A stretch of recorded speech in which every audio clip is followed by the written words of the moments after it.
اعوذ باللہ السمیع العلیم من الشیطان الرجیم من حمزہ ونفخہ ونفثہ۔ سورہ بقرہ کی آیت نمبر 232 میں اللہ رب العالمین کا ارشاد گرامی ہے، اور اے ایمان والوں، جب تم عورتوں کو طلاق رجعی دو اور ان کی عدت پوری ہو جائے تو اگر میاں بیوی دونوں معروف کے ساتھ دوبارہ نکاح کرنے پر رضامند ہو جائیں تو ان متعلقہ عورتوں کو اپنے شوہروں سے نکاح کرنے سے نہ روکو۔ اس حکم سے اس کو نصیحت کی جا رہی ہے جو تم میں سے اللہ تبارک و تعالیٰ اور روز قیامت پر ایمان رکھتا ہے۔ یہ تمہارے لیے بہت اچھی اور بہت پاکیزگی کی بات ہے۔ اللہ تبارک و تعالیٰ جانتا ہے کہ اس میں کیا مصلحت ہے، تمہیں اس کی مصلحت کا علم نہیں۔ شان نزول: حضرت معقل بن یسار رضی اللہ تعالیٰ عنہ فرماتے ہیں، صحیح بخاری کی حدیث ہے، میں نے اپنی بہن کا ایک شخص سے نکاح کر دیا، اس نے اس کو طلاق دے دی۔ جب عدت گزر گئی تو وہ میرے پاس آیا اور نکاح کا پیغام دیا۔ میں نے اس سے کہا، میں نے تمہارا نکاح کیا، تمہیں فرض دیا اور تمہاری عزت افزائی کی، تم نے اسے طلاق دے دی، اب تم پھر اس سے نکاح کا پیغام دینے آ گئے؟ نہیں، اللہ کی قسم، وہ تمہارے پاس کبھی نہیں آ سکتی۔ اس شخص میں کوئی برائی نہیں تھی اور میری بہن بھی اس کے پاس واپس جانا چاہتی تھی، لیکن میں مانے تھا۔ اللہ تبارک و تعالیٰ نے اس وقت یہ آیت نازل فرمائی، میں نے کہا، اے اللہ کے رسول صلی اللہ علیہ وسلم، اب میں نکاح کر دوں گا۔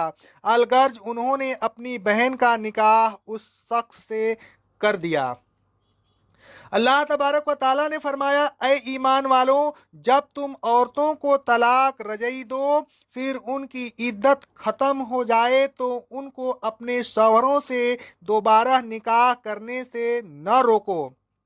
اذا تراضوا بینہم بالمعروف، بشرطے کہ وہ دونوں معروف کے مطابق دوبارہ نکاح کرنے پر رضامند ہوں۔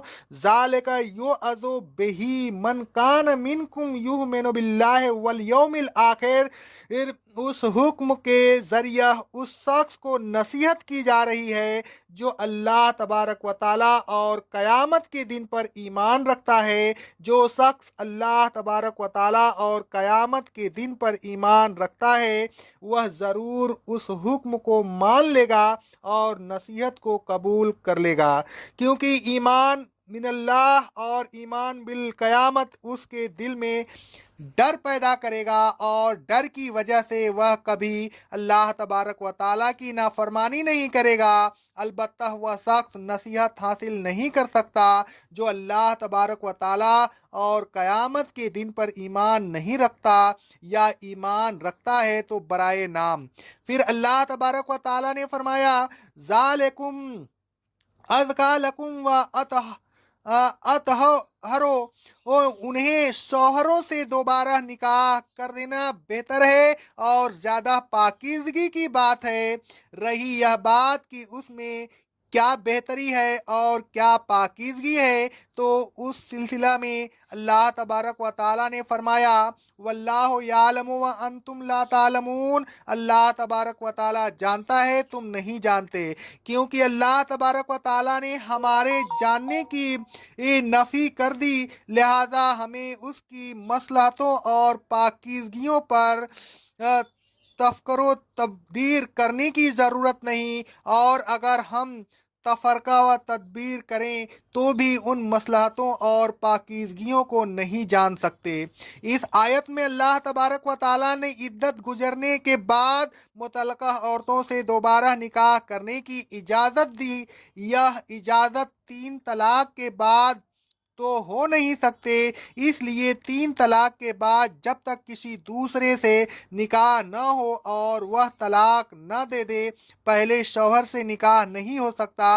لہذا اس آیت میں وہ متعلقہ عورت مراد ہے جس کو 1 طلاق دی گئی ہو یا 2 طلاقیں دی گئی ہوں۔